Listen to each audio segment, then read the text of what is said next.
Honestly, if it had ended just with that first episode and having that moment with my mom watching it, and at the very end of the Mandalorian episode, you know, my character saying, "May the Force be with you." And I remember watching it with my mom, and she just like did this slow head turn from the screen with tears in her eyes.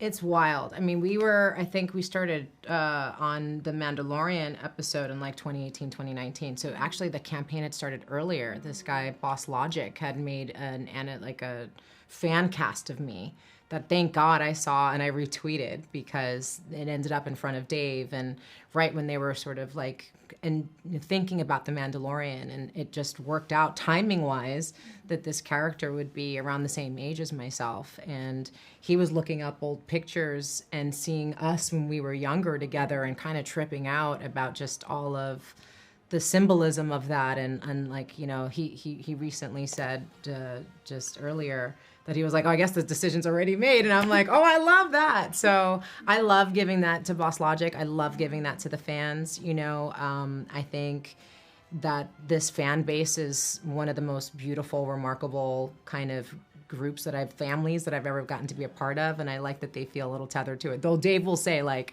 we made the decision separately, whatever, but thanks to the fans. I appreciate the fans. It doesn't even matter how much research you do, you're still gonna be called out. Like I remember them asking, you know, what was a character that you'd like to be able to interact with from the animation? I went Ventress, of course. And then I was like inundated online being like, well, she died in the book, this, and like whatever, and you should know this. And I'm like, I'm sorry, I didn't realize, but you know, anything could happen. It's the magic of Star Wars. Maybe we don't know. But I love that. I love that kind of feedback, and you know, it's a different world. It was, you know, back when it was created, social media didn't exist. You know, like the response was a little bit more delayed, you know, even thinking about just dial-up and like, you know, how long it would take for people to post how much they love something. Now it's like as easy as texting, you know, or just, you know, speaking to someone directly, and it's, as soon as I've met someone on the street, it's already up there, that photo and that interaction, and it's just, it's quite magical and really special. I like the real time of it, and it really grounds all of it. I think it shows just how meaningful this is for so many generations, and like how passionate people are, and that's wonderful because you're gonna get that on set. Like most of the people on the crew, whatever, they're gonna tell you they're even in this industry because they saw the making of Star Wars on VHS when they were kids, that they like broke the tape watching so many times. So it's just, it's beautiful to know, and to remind people, literally, we're just as fanboying, girling on this side of the camera as we are on the other side. And I think that makes this whole property and whole experience that much more special. It's such a special thing to be a part of. You know, the power of Star Wars is kind of like nothing else. And it has this generational quality to it, where it's passed down from parent to child, and it's something that they can bond over together. And that's one of my favorite things is you know, meeting fans and having them tell me how it was something that they shared with a parent that maybe passed away or something, so it holds an extra sort of special place in their heart. And that's a very unique thing. So very grateful to get to be a part of that. The fans will also agree with me on this, but it's a lot of the posturing and the arm crossing. No, it's. I think the thing, you know, I loved how loyal, you know, and what a true believer she is. And, you know, I have a lot of energy and, you know, a lot of passion. I'm a very gregarious, demonstrative person. And, you know, and I love, you know, talking about Star Wars and the breadth of it. I think this character has one of the best arcs within Star Wars, but probably the best arcs of any female character I've ever seen in any space. And so to be able to kind of continue that journey and embody it, you know, it's definitely not something you just sort of like put on and then, you know, shift gears with. Like, she's really impacted me in a way beyond just being a fan, you know, to kind of be in this space in her life where she is a little bit more stoic and contained. Was really interesting, and getting so physical. You know, I've never had something that's so physically demanding. Not just the training, but, you know, when we first started, the makeup took 3 hours, and that's still with 2 people. You know, so it was really like a very meditative process. I mean, the makeup goes on, sprayed on with alcohol and different colors. And I, to kind of speed it up, because we would literally time it every single day to see how we could, best our timing. I would hold my breath for longer and longer periods so that, I could we could get it done faster. And, just like, there was just so many different things about it that really demanded a lot of me and demanded a lot of discipline. And that just, again, centered me even more in this character and in these relationships. I mean, you see it in the Clone Wars and even in some of these shorts that come afterwards. But, this was someone who you mentioned earlier is like Anakin, especially in those prequels. You get to see him as like a proper athlete, like really next level. And that's what he demanded of her. And when you see her in this show and you see just how young she was being compelled in these ways, it just, having all those memories and breath of it to kind of watch and kind of absorb, it just was a whole other level of embracing and embodying and like being moved by a character. I found myself really, I got to sit down with Shannon Lee, who's Bruce Lee's daughter, and like talking about him. And obviously he was the most remarkable specimen of a human being, embodying just absolute discipline and power.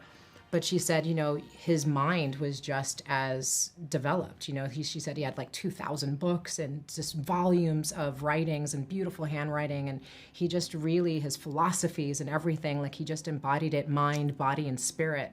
And that's what I just really thought about her, this Ronin kind of going out and finding where she can do good wherever it is, and knowing in any battle that she goes into, she might not walk out of, and doing it full-heartedly. And, and it just impressed so much upon me and really inspired me a lot. So this has been probably, I can absolutely say one of the most moving experiences I could possibly imagine and still call it work. Like, it's pretty wild.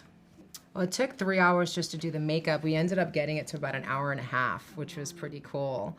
But all along the way, every single part of it was changing. You think about Jon Favreau and with Dave and Robert and everyone with this volume.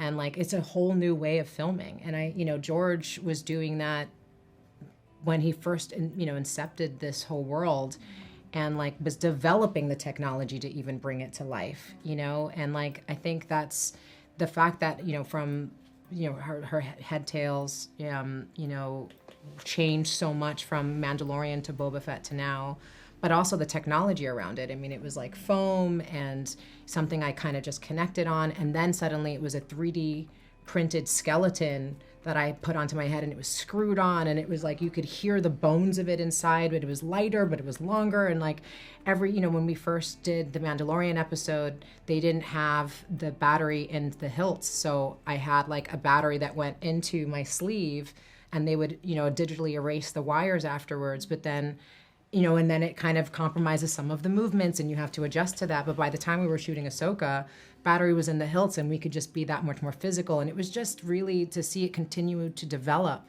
and every single aspect of the performance, that's not just what I'm bringing to it, but what the entire crew is bringing to it, was just so exciting, and just kind of just made it so novel all the time. So even though this is a world we've lived in and loved for so long, it's also very new every single day. And that was incredibly exciting. It's wonderful to be doing something for so long.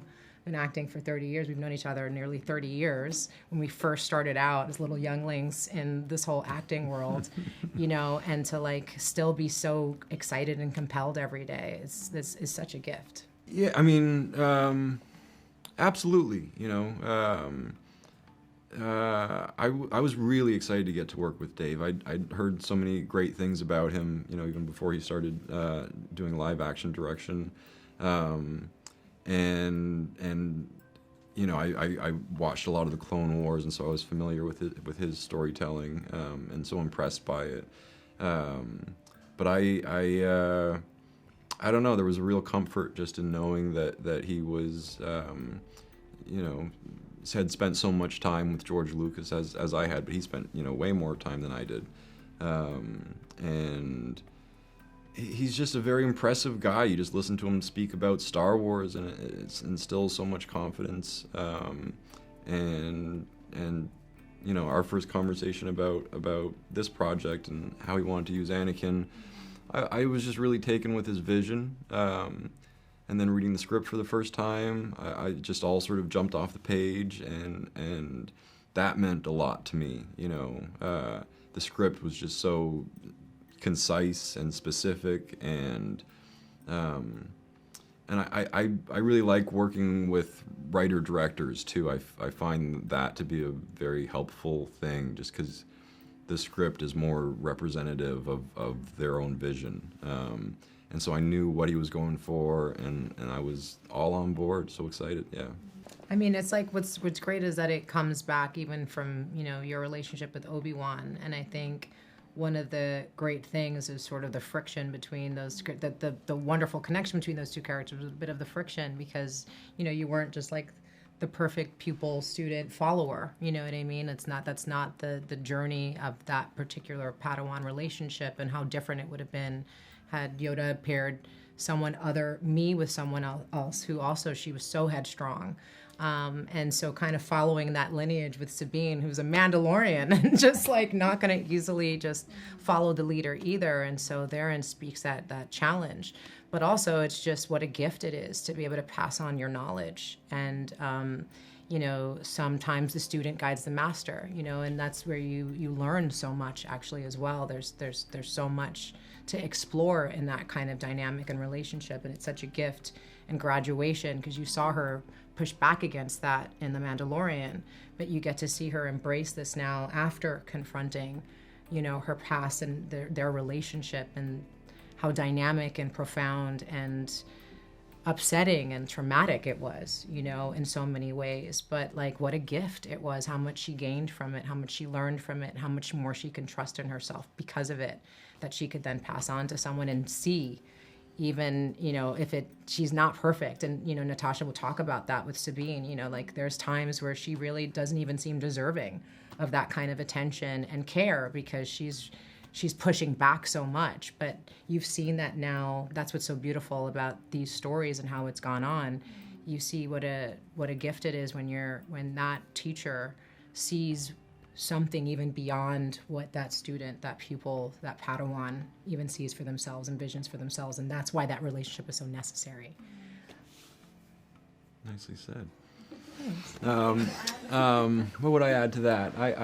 What I really wanted to convey, I just really wanted to bring to life what was on the page, and it really was all there. But what I really enjoyed about it was specifically that you find Ahsoka in this, really life or death situation, and Anakin is there to help her, but there's a levity to it as well.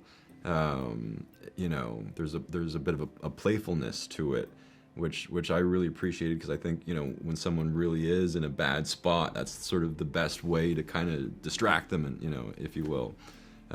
So I wanted to sort of capture some of that, and then just try to imbue as much sort of sincerity and authenticity to a relationship that had been so well developed in the animated space. And that was, just such a pleasure to get to do with you.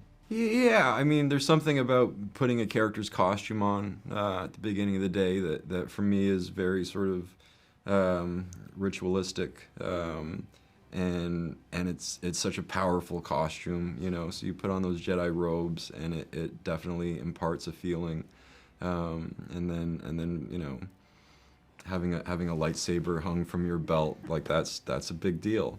But yeah, for me, it just sort of jogged my memory really quickly of, like, back in my prequel days of that feeling that I got from playing this character, and putting the costume back on. It was an easy reminder of who this character is, and how I need to approach playing him. It was cool, I love this character. And for the longest time, I didn't think I would be playing him again, So this really came as a surprise when I got the invitation to come back, and that there would even be a way for to bring him back, and credit to Dave Filoni and his very creative vision. But it wasn't fan service. It was integral to sort of the architecture of your character's, you know, character arc. And so, you know, there was a lot of good stuff there. Yeah. I mean, that's such a. I mean, like, what kind of? That's such a like. Not gonna that's say not even no. a trick question. Exactly. That's just like a. Well, yeah. That would be awesome. But you know what was exciting? Actually, I remember when we were talking about, you know, me embodying this role and bringing it to live action for the first time in The Mandalorian, and you know, it was like, you know, it can go anywhere. But which is a really big thing to have to decide, you know, and it's like, or it could stop, you know, if like I'm not enjoying it, because it is so much. It's definitely, you know, the most demanding job I've ever had. And I loved that, you know, but I remember sitting with that like really early on, because it's like, you know, who knows how long this could go. I could kind of keep coming in and out of The Mandalorian. I'd never thought Boba Fett, like it was not guaranteed to do this show. You know, but all along the way, I did understand the responsibility of saying yes, because the potential could be there, you know, and that's, you know, saying yes to something that could like so take on your life, you know. And did you, when you took on the first film, like you knew it was going to be all 3 films? Well, I did too. I knew I signed up for episode 2 and episode 3, and I knew I was doing both of those. But as far as we knew at the time, that was going to be it, right? Yeah. So there was no concept of Star Wars in the future. And yeah, it just so happened that things worked out the way that they did, and we all got to come back and play some more. Yeah, so it'll be a gift either way, you know. Like this has already been pinch me level enjoyment, and if anything, if it literally, honestly, if it had ended just with that first episode, and having that moment with my mom, watching it. And at the very end of the Mandalorian episode, you know, my character saying, "May the Force be with you." And I remember watching it with my mom, and she just like did this slow head turn from the screen with tears in her eyes. Like, you know, this is something, you know, she remembers since she was a kid, and she just couldn't believe that her daughter was saying it. And it's not like just something we're saying to each other. You know, we've all played Star Wars at some point in our lives, but that it was official. Like, it was an official "May the Force be with you," and it meant so much to her. She was a teenage mom, you know, we've gone through so many of our challenges and stuff, and to just be in this part of the journey, it felt so beautiful to see how I was able to share that with her, because it meant so much to her. So if that's all that it ended with, like, that was just on a whole other level. So the fact that it's already continued, wherever it goes, like, I'm beside myself. I'm already so grateful. That moment that you had. Yeah, I'll never forget it. Just this, like, You getting what it was. said Like, it. she just was like, oh my God. And I actually just did a table read, a Fright Night, and Mark Hamill was there, and my mom got to meet him, and it was just like the cutest thing ever. And it's just, you know, it's this fangirl thing has been passed on generationally. So it's really special to be able to share it.